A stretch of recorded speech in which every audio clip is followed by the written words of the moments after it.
Walking போனாலும் எடை குறையலையா? இந்த தவறு காரணமா இருக்கலாம்.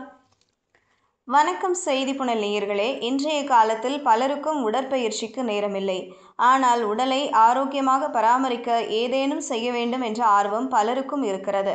அதனால்தான் காலை மாலை என மக்கள் நடைபயிற்சி செய்ய படையெடுக்கிறார்கள்.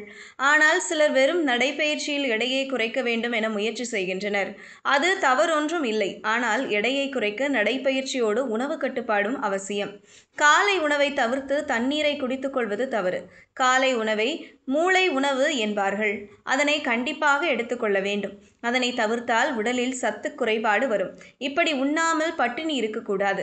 அளவாக 3 வேளையும் ஒரே நேரத்தில் சாப்பிடுவதை வழக்கப்படுத்த வேண்டும். தினமும் ஆரோக்கியமான உணவுகளை உண்ண வேண்டும்.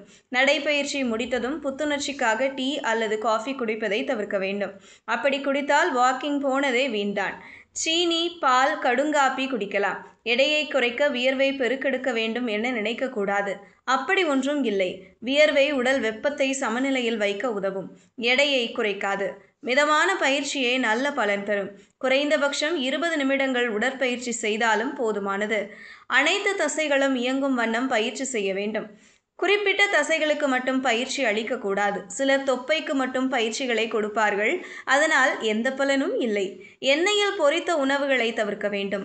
நமது மூளை எந்த விஷயங்களையும் 15 நாட்களுக்குள் பழகிவிடக்கூடியது. கிட்டத்தட்ட 1 மாதத்தில் நாம் செய்யும் உடற்பயிற்சிகளை மூளை நன்கு பழகிவிடும். ஒரே மாதிரியான வேகத்தில் தினமும் நீங்கள் நடந்து கொண்டிருந்தால் அதற்கு உடல் பழகிவிடும். அதனால் பலன் கிடைக்காமல் போய்விடும். எடை குறைய மாதம் 1 முறையாவது வேகம் மற்றும் தூரத்தை மாற்ற வேண்டும்.